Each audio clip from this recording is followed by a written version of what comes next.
Lebih baik pulang nama daripada gagal di medan tugas.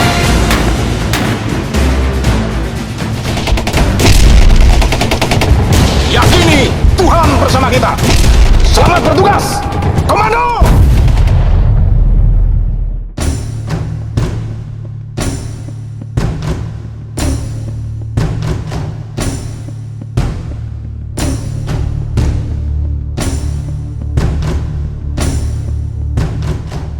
Ya, pemerintah sendiri harus terus mempersiapkan infrastruktur alternatif, gitu, untuk bisa mengantisipasi kalau terjadi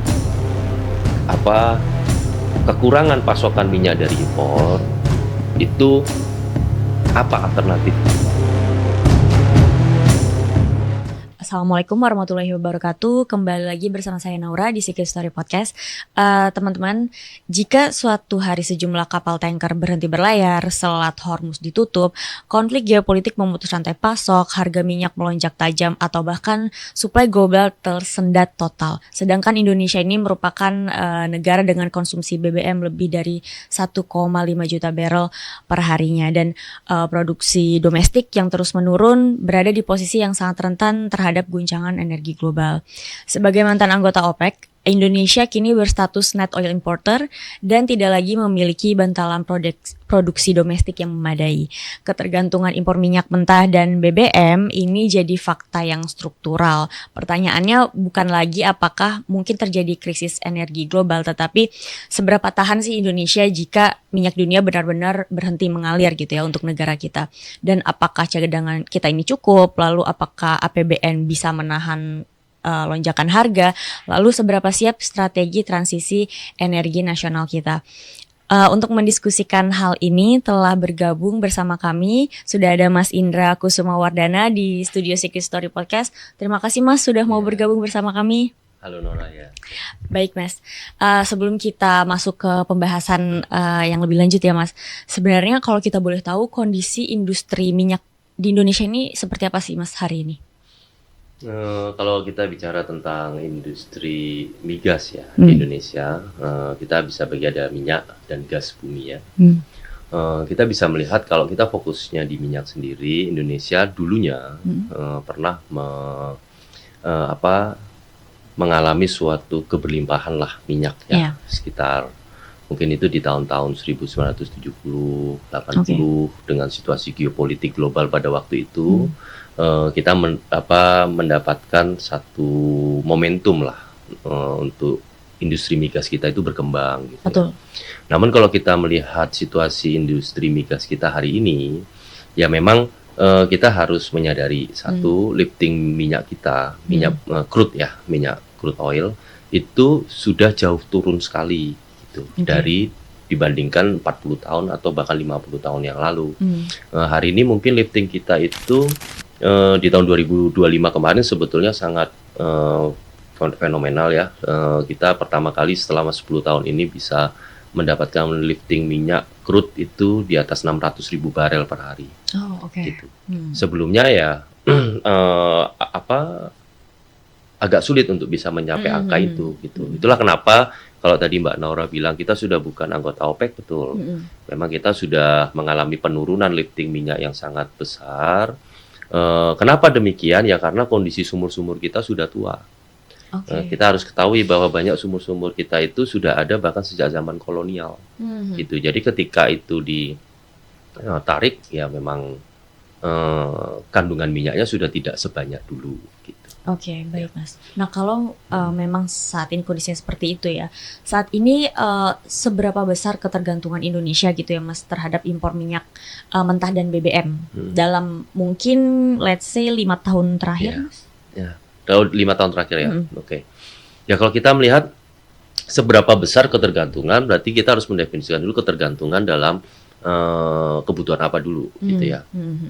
Kalau kita bicaranya secara total, memang masyarakat juga yang memperhatikan ya, mengetahui bahwa demand minyak kita selama perharinya itu ada di kisaran sekitar 1,5 juta barel lah. Oke. Namun itu kan bukan semua untuk transportasi. Ya. gitu. Itu juga di situ ada diesel, ada macam-macam lah ya untuk industri juga. Tapi kalau kita fokusnya hanya kepada transportasi untuk masyarakat, ya mungkin ada di angka sekitar 1,3 juta barel per hari. Perharinya. Nah, sedangkan, nah ini estimasi saja ya, Iya. data-datanya. Nah, sedangkan kalau kita lihat tadi sudah saya sampaikan bahwa berapa lifting minyak kita? Lifting minyak kita ada di angka 600.000. Nah, berarti kita masih defisit sekitar 800.000 barel Oke. per hari. Tapi 800.000 barel ini harus diketahui bukan 800.000 barel minyak mentah. 800.000 barel minyak yang sudah di-refine menjadi produk, contoh menjadi Pertalite, menjadi Pertamax, menjadi Pertamax Green. Berarti udah bukan mentah lagi. Jadi ya, bukan Mas? mentah Iya, lagi iya. gitu. Nah, artinya apa? Ya kita harus lihat dulu. Kalau tadi upstream, hulu itu liftingnya 600.000, kita harus lihat kapasitas midstream kita, kilang kita. Oke. Ya ini ada di refinery lah ya, di refinery. Nah, refinery kita kapasitasnya berapa? Kapasitasnya dengan berbagai macam perencanaan yang sudah sangat panjang gitu ya. Tahun lalu itu kita bisa meningkatkan kapasitas refinery kita di angka 1,250 juta barel per hari. Estimasi data ya. Oke, Nah, itu sekitar di situ. Namun dengan dua aspek ini, baik itu di hulu maupun di midstream gitu, kita setidaknya saya sendiri bisa melihat bahwa Indonesia memiliki tantangan untuk bisa memanfaatkan kilang ini setinggi mungkin. Oke. Karena pasokan crude-nya tidak sebanyak itu, gitu kan. Jadi utilitasnya pasti harus dilihat gitu. Iya. Selain aspek teknikal lain ya, banyak aspek teknisnya Mbak Naura. Oke. Karena tidak semua kilang itu bisa dikonversikan langsung untuk Pertalite dan Pertamax. Harus dilihat dulu spesifikasi kilangnya gitu. Jadi kalau memang kita lihat kilang Balikpapan, kilang Balongan itu beda gitu. Harus dilihat dulu, ada aspek teknis. Panjang penjelasannya nanti ya. Tapi kembali ke pertanyaan tadi, seberapa kita bergantung? Artinya apa?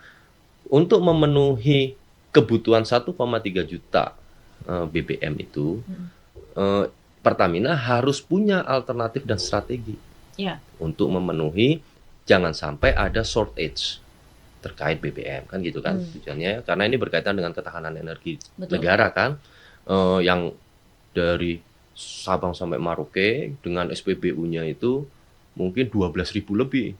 Iya. Jadi kalau dibandingkan dengan contoh swasta di Indonesia itu punya 120 SPBU, ya tidak ada apa-apanya dibandingkan apa yang harus kita amankan lah ya sebagai sebuah negara dari Sabang sampai Merauke. Iya.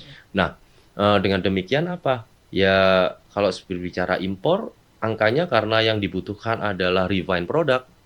Kalau seandainya kita butuhnya 800.000 barel, ya nggak bisa kita impornya 800.000 barel. Kita harus impor itu di angka kisaran 1 juta barel. Jadi ketika nanti di-refine atau bahkan diolah, di-blending gitu ya, bisa memenuhi ke 1,3 juta barel. Oke. Gitu. Jadi kalau seumpama tadi dalam konteks geopolitiknya, ya memang jalur-jalur logistik untuk minyak itu sangat penting untuk Indonesia. Kenapa? Ya karena hingga hari ini pemenuhan kebutuhan untuk BBM kita juga masih harus mau tidak mau masih tinggi ya Mas ya. Betul. Oke. Nah, Mas, dengan adanya kebutuhan dengan jumlah yang ya banyak lah ya gitu ya. Kalau misalnya kita punya skenario lah ya Mas gitu. Misalkan supply global ini terganggu selama 30 atau sampai 60 hari misalkan. Apakah cadangan operasional kita ya, maksudnya nasional ini cukup untuk menjaga stabilitas minyak? Kalau gini, sebelum kita bicara masalah cadangan minyak, bukan cadangan ya, maksudnya ketahanan lah ya, ketahanan minyaknya Indonesia untuk memenuhi kebutuhan masyarakat. Pertama yang harus kita pahami dulu, sebetulnya kondisi dunia hari ini itu oversupply minyak. Oke, justru oversupply. Kenapa? Ya kita kalau kita lihat secara geopolitik dan juga makroekonominya, dari berbagai macam konflik yang terjadi, baik itu ketika terjadi Venezuela, terjadi Greenland, terjadi Iran kemarin, Yap. harga minyak Brent oil dunia itu masih stay di kisaran 59 sampai 60 dolar per barel. Oke. It means gejolak geopolitik itu sudah di price in oleh semua perusahaan minyak dunia, bahwa itu sudah hal yang biasa lah. Oke, Gitu. ya. Volatilitas itu sudah menjadi satu analisis, sudah dianalisis lah oleh mereka ya.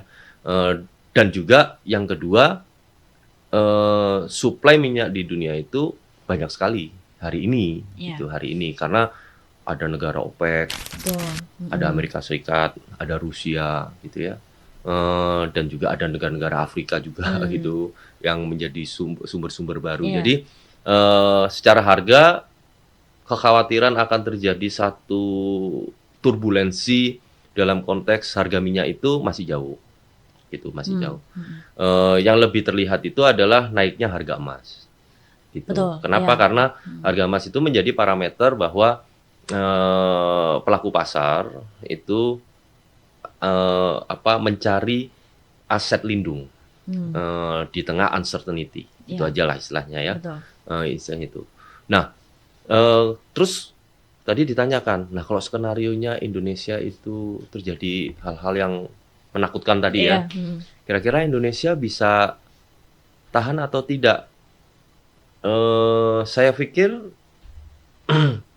kalau kita melihat fakta kapasitasnya, ya tentu ada hal-hal yang harus kita cautious ya. Oke. Kenapa ya? Kita bergantung dengan impor satu.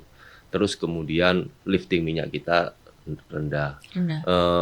Rendah bukan rendah lah ya. Maksudnya tidak termasuk yang luar biasa lah. Contoh kalau dibandingkan dengan negara-negara OPEC hari ini yang di atas 1 juta barel kan beda sekali. Nah, jadi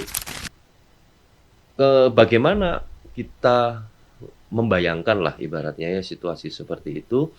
Ya pemerintah sendiri harus terus mempersiapkan infrastruktur alternatif, Oke. gitu, untuk bisa mengantisipasi kalau terjadi kekurangan pasokan minyak dari impor, itu apa alternatifnya, Oke. gitu. Nah, alternatifnya apa? Kalau kita bicara istilahnya energi hijau, keberlanjutan, saya pikir itu masih jauh Masih ya. jauh, Masih betul, jauh Mas. karena baurannya masih kecil. Mm-mm. Nah, hari ini kita bisa melihat contoh suksesnya dulu aja. Contoh gini. Sejak tahun 2010 ya kalau saya nggak salah ingat itu ada mandat jadi memblending antara diesel dengan biofuel. Oke. Dengan sawit ya, tapi FAME ya ini FAME. Dengan FAME gitu. Nah, itu sudah berjalan sampai hari ini dan itu menjadi contoh sukses. Oke. Gitu. Iya. Karena sekarang kan kita sudah menuju ke B40. Betul. It means 40% dari diesel Indonesia itu di beberapa produk itu sudah clean gitu. Dan tentu dengan blending seperti itu mengurangi beban impor diesel. Gitu. Oke. Iya, Mas. Nah, ini adalah opsi yang harus terus dijajaki oleh pemerintah. Termasuk hari ini ada pembahasan terkait E10. E10. Ya, pencampuran antara BBM dengan etanol 10%. Oke. Nah, itu adalah opsi gitu, yang harus bisa dikaji jadi dikaji dan ditinjau dalam kerangka yang setidaknya itu dalam aspek teknikalnya gimana, dalam aspek keekonomiannya gimana, dan dalam aspek politiknya gimana. Itu harus dikaji dulu, frameworknya harus dilihat. Kemudian dibuat satu kebijakan yang secara kuat sudah memetakan apa tantangan yang dihadapi. Jangan sampai gini, contoh, udah kita ambil E10, tapi infrastrukturnya nggak siap, etanolnya saja nggak siap. Nah, itu kita nanti impor lagi jadinya. Nah, itu yang jangan sampai terjadi gitu.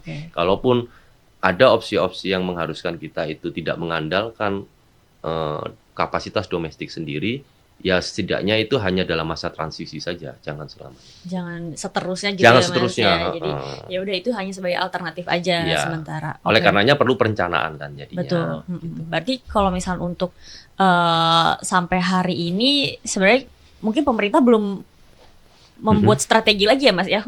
Kalau misalkan terjadi skenario itu gitu. Maksudnya kan yang kita di B40 kan itu udah beberapa tahun ke belakang gitu kan. Kalau untuk sekarang berarti belum ada kan Mas?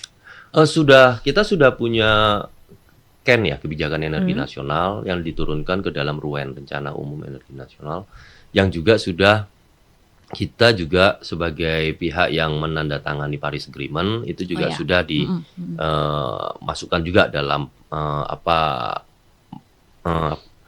mindset untuk memformulasikan kebijakan-kebijakan tersebut gitu. Sehingga pada dasarnya kalau berbicara masalah kemungkinan terjadinya suatu kondisi yang sangat urgent, sebetulnya kapasitas hari ini kita harus klasifikasikan mana yang paling misalnya pendadakan ancaman dulu lah ya. Mana yang paling bisa terjadi resiko gitu ibaratnya. Ya tentu impor minyak. Gitu. Impor minyak ini tetap kita masih butuhkan dalam artian untuk menopang kebutuhan demand dalam negeri kita gitu. Kenapa kok mungkin bisa saja bicara kenapa kok tidak memproduksi sendiri gitu atau tidak lifting sendiri? Bukankah Indonesia itu negara yang kaya kan gitu ya, biasanya ada yang bilang gitu ya. Ya ada perbedaan antara kamu memiliki sesuatu dengan kamu bisa memanfaatkannya. Nah itu ada bedanya. Kalau cuma punya aja kalau kamu punya aja itu kamu punya aja ya punya gitu. Tapi kamu bisa memanfaatkan nggak? Nah, untuk kita bisa memanfaatkan apa yang kita punya, itu perlu investasi. Nah, investasinya dari dalam negeri atau luar negeri. Investasi bukan hanya mengenai investasi dalam material uang, bukan. Tapi juga investasi teknologi. Gitu. Nah, kita harus terus belajar karena, nah ini hal yang penting untuk saya sampaikan lah setidaknya ya.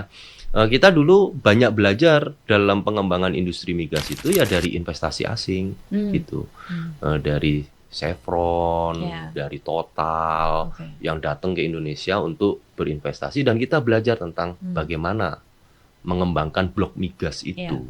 Nah di situ yang penting untuk dipahami bahwa mengembangkan seluruh sumber daya alam Indonesia itu perlu investasi dan perlu teknologi. Dan tidak semuanya kita punya. Iya.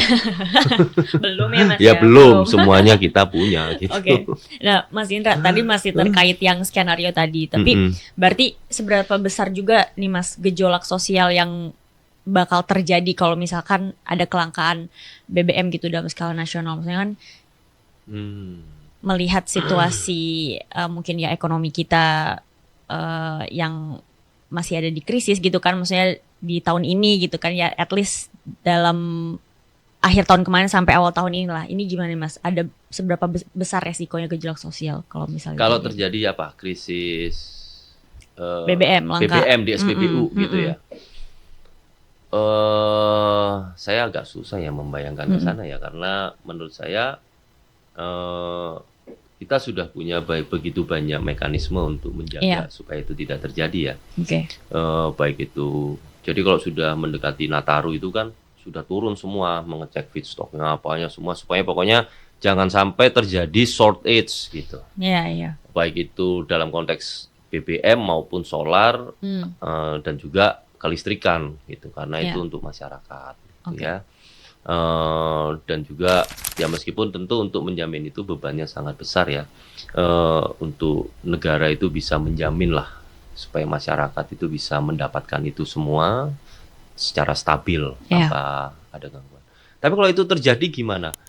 Ya silakan dibayangkan sendiri gitu. Contoh gini, contoh saya hari ini kesini tadi, saya naik kendaraan, naik MRT, naik kendaraan. Nah kalau tidak ada BBM ya jalan kaki semua. Betul, barengan ya Mas. Iya jalan kaki semua, iya gitu ya. Itu satu. Terus kalau tidak ada solar, tidak ada ya misalnya tidak ada solar ya listrik belum tentu bisa hidup, gitu kan. Berarti kita mati lampu gitu. Kalau mati lampu berarti apa? Kulkas mati semua. Hmm. Makanan tidak bisa dibuat lebih tahan gitu Hmm. kan. Maka ya kita makan ya makan apa gitu kan. Hmm. Terus itu yang kedua kalau berbicara masalah solar dan listrik ya. Iya. Terus yang ketiga apa ya, kalau tidak ada gas contohnya. Gasnya itu saya beberapa kejadian sudah ada kan Iya, sebenarnya iya. kelangkaan gas Mm-mm, yang terjadi karena berbagai macam masalah di lapangan gitu ya. Kalau tidak ada gas bagaimana? Ya kita masak pakai kayu bakar. Nah sekarang kalau Mbak Naura tinggal di Jakarta mau cari kayu di mana?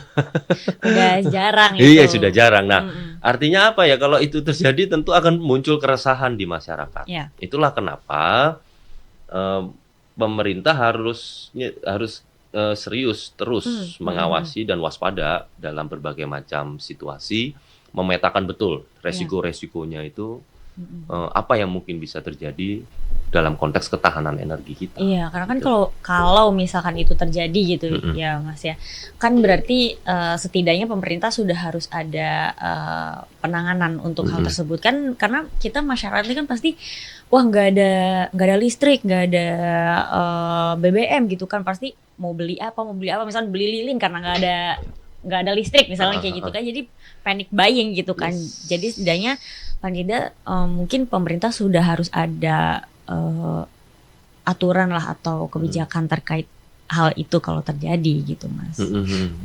Oke. Oh ya, tapi kan sudah ada juga berbagai macam undang-undang migas ada, Ya.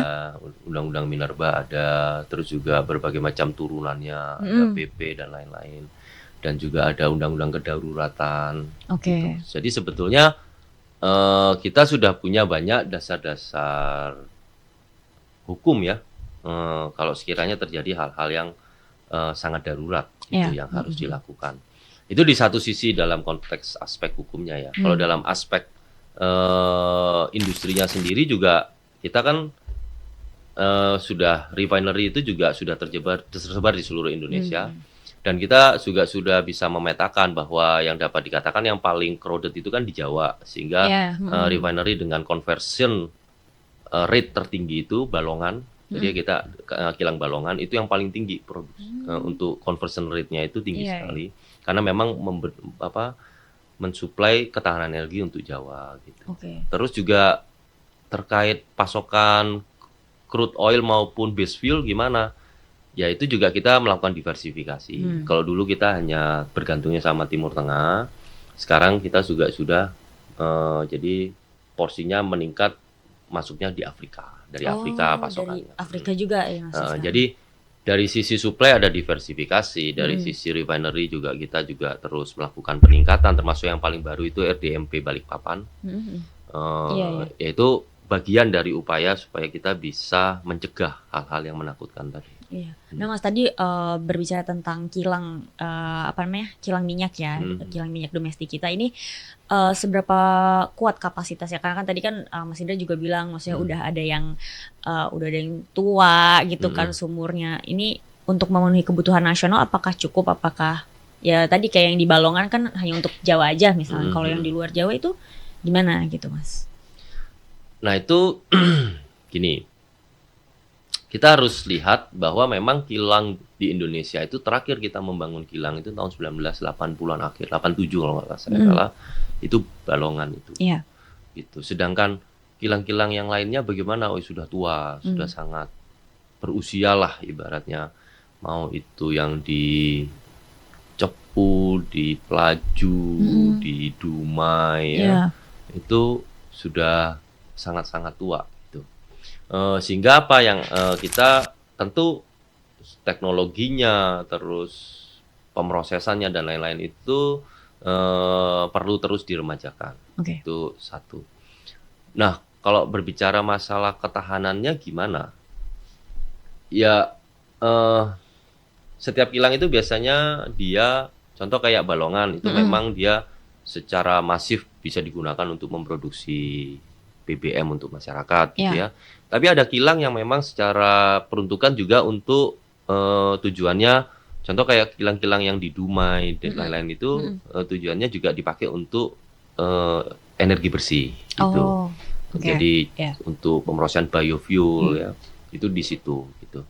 Nah, kalau Balongan karena ini baru dan istilahnya kita juga sudah bisa meningkatkan kapasitasnya dari 260.000 barel per hari ke 360.000 barel, yaitu juga mendorong Betul. ketahanan energi kita. Oke. Tentu itu akan mendorong. Benar. Kalau ini ada catatannya ya, jika pasokan minyaknya mencukupi. Mencukupi. Nah, itu aja. Balik ke situ lagi Ya, ya, Mas. kembali ke situ.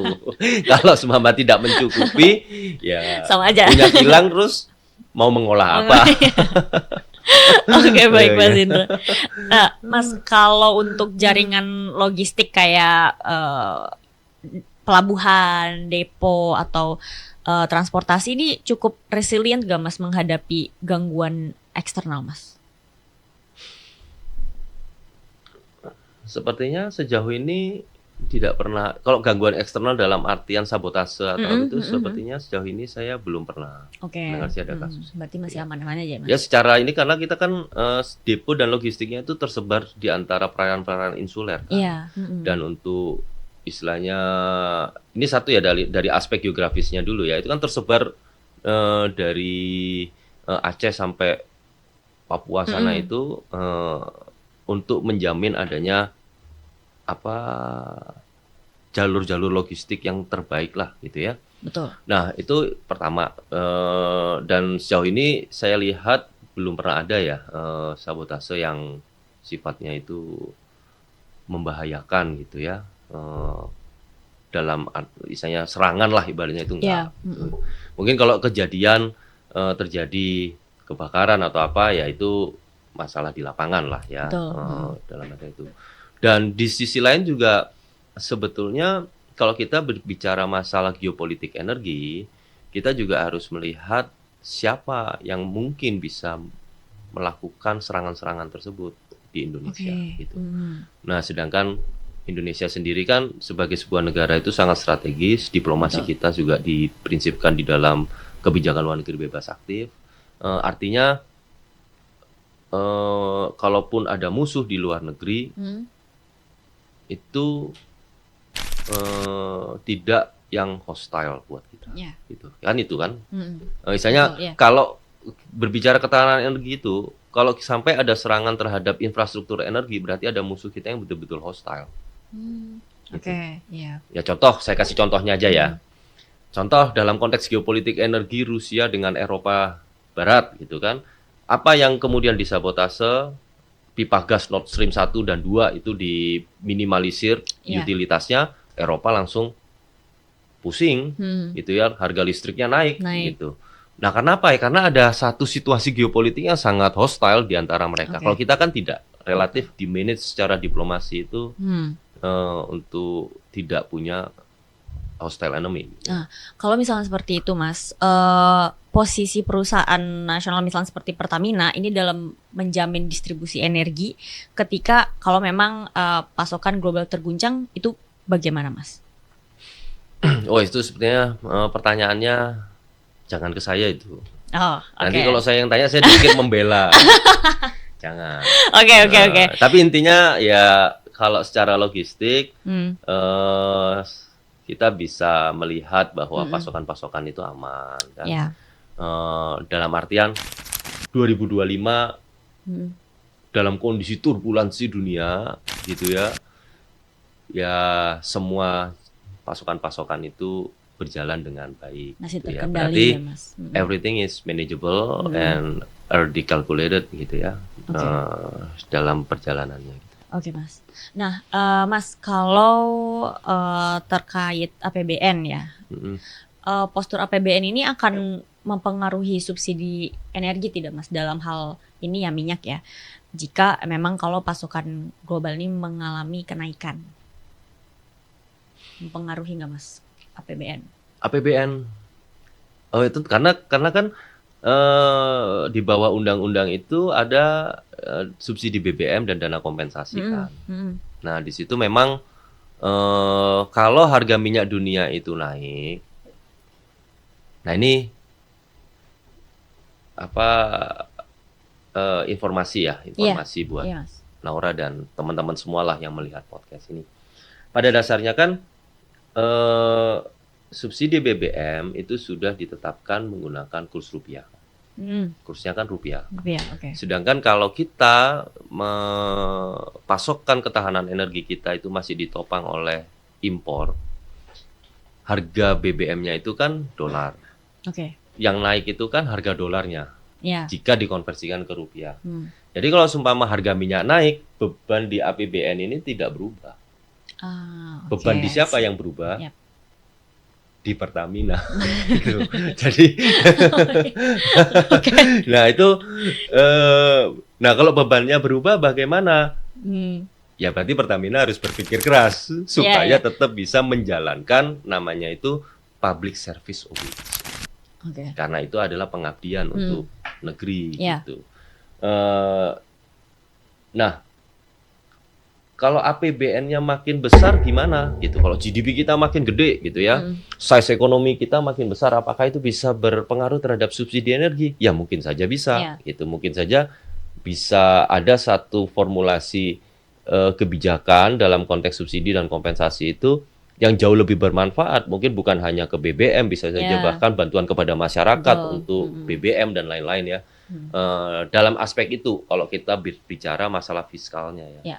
Tapi kalau berbicara masalah keterkaitan dalam penyediaan BBM dan lain-lain, ya beban di APBN ini kan sudah diputuskan di setiap tahun itu diputuskan di awal tahun gitu ya. Biasanya di bulan April kalau salah. Terus setelah itu jalan, kalau tiba-tiba ada harga minyak naik di bulan November, yaitu resikonya bukan di APBN. Betul. Resikonya ada di Pertamina. Oke. Mas Indra. Resiko apa itu namanya? Resiko volatilitas harga itu yang harus berpikir ada di Pertamina. Ini gimana caranya supaya kita tetap bisa jalan? Gitu. Betul. Oke, Mas Indra. Nah, Mas, mungkin ini pertanyaan terakhir yang mau saya tanyain ya ke Mas Indra.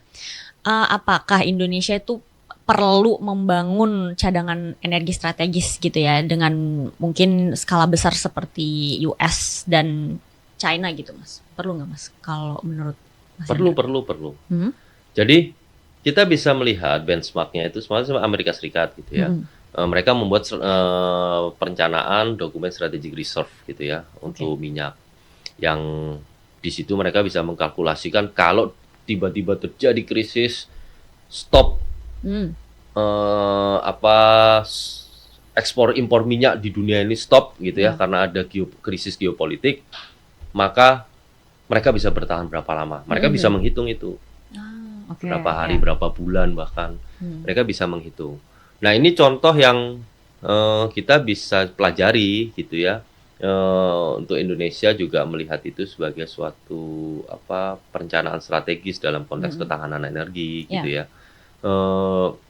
China juga sama sudah mulai mengikuti itu. Nah, namun yang perlu juga, yang penting untuk kita pahami adalah bukan hanya kebijakan mereka itu, tapi bagaimana structural situations di Amerika Serikat dalam konteks energi itu sudah mampu membuat mereka memikirkan itu. Ya, betul. Oke. Kita kalau bicara Amerika Serikat, dulu tahun 1973 mereka disadarkan. Di tengah krisis konflik perang Yom Kippur pada waktu itu, terus kemudian ada embargo minyak dari negara-negara OPEC, mereka sadar bahwa minyak ini menjadi senjata geopolitik yang bisa menekan mereka. Itu pada waktu itu mereka juga sangat bergantung kepada impor. Nah, kemudian apa? Mereka buat suatu berbagai macam inisiatif ya, riset dan lain-lain untuk memastikan bahwa hal itu tidak terjadi lagi. Di satu sisi mungkin yang maklumnya ada kebijakan strategic reserve tadi, tapi di balik itu mereka melakukan riset terkait bagaimana mendapatkan minyak bukan hanya dari sumurnya, tapi juga dari teknologi shale oil itu. Dan itu yang membuat mereka sekarang menjadi produsen minyak terbesar juga di dunia. Itu karena mereka sudah dalam kondisi itu, mereka baru bisa berpikir, oke, kita bikin strategic reserve. Nah gitu. Nah itu yang kita harus lihat satu persatu, kita kaji satu-satu. Indonesia ini fundamentalnya dalam konteks pasokan energi itu seperti apa sih? Hingga pada titik mungkin akan ada satu generasi di Indonesia yang mulai berpikir Oke, kita ngomongin strategic research. Iya, iya. Karena kan memang mungkin ini mungkin ya saya juga sebagai masyarakat awam juga ya Mas, saya berpikir bahwa sudah harus ada planning sebelum hal itu terjadi gitu. Jadi sudah harus misalkan ya kalau misalkan ingin membuat apa namanya kalau kayak gitu inisiatif atau kilang sendiri lagi gitu kan, itu mungkin rasanya perlu dilakukan. Ya, memang harus itu harus menjadi satu apa pemikiran yang terus dirawat gitu dari satu generasi ke generasi yang lain. Betul. Jangan sampai kita begini-begini aja gitu ya. Maksudnya begini-begini aja itu dalam artian BBM itu impor gitu ya, diolah terus kemudian digunakan untuk masyarakat. Kenapa kok demikian? Ya karena liftingnya memang belum bisa memenuhi gitu ya. Iya, betul. Nah itu yang harus kita pikirkan, bagaimana caranya kita bisa keluar dari situasi struktural seperti itu gitu. Okay. Nah itu yang dilakukan oleh Amerika Serikat dulu. Dia riset. Betul. Dia lakukan riset. Bagaimana caranya supaya mereka bisa memproduksi minyak lebih banyak. Sendiri. Memproduksi sendiri. Okay. Nah itu yang harus dilakukan oleh Indonesia juga ke depan. Betul. Gitu ya. Oke, baik Mas Indra, ini juga menjadi insight dan update lagi ya Mas ya terkait situasi geopolitik global itu seperti apa teman-teman, dan ternyata pasokan minyak kita itu seperti apa maupun di global maupun dan juga di Indonesia juga. Teman-teman, minyak bukan sekedar komoditas, ia adalah urat nadi transportasi, industri, dan juga stabilitas sosial. Jika minyak dunia berhenti mengalir, dampaknya tidak hanya pada harga di SPBU ya, tetapi pada daya beli, stabilitas politik juga ya Mas pastinya, hingga keamanan nasional. Jadi ketahanan energi bukan sekedar isu teknis Kementerian SDM aja, ia adalah menjadi isu strategis negara kita juga. Indonesia ini memiliki potensi besar sumber daya alamnya, pasar domestiknya yang kuat juga, dan momentum transisi energi. Tetapi potensi tanpa kesiapan struktural itu tampaknya tidak cukup. Nah, pertanyaan sekarang bukan lagi apakah krisis energi mungkin terjadi, tetapi sudahkah kita benar-benar siap ketika krisis itu nanti datang. Oke, baik teman-teman, sampai bertemu di episode selanjutnya. Wassalamualaikum warahmatullahi wabarakatuh. Terima kasih banyak Mas. Ya, terima kasih Mbak Nora.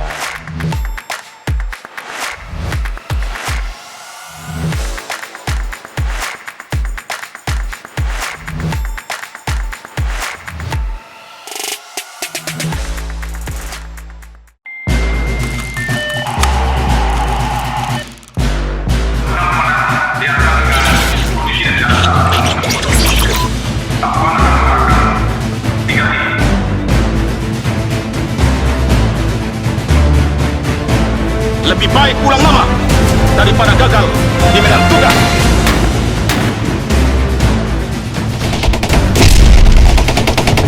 Yakini Tuhan bersama kita. Selamat bertugas.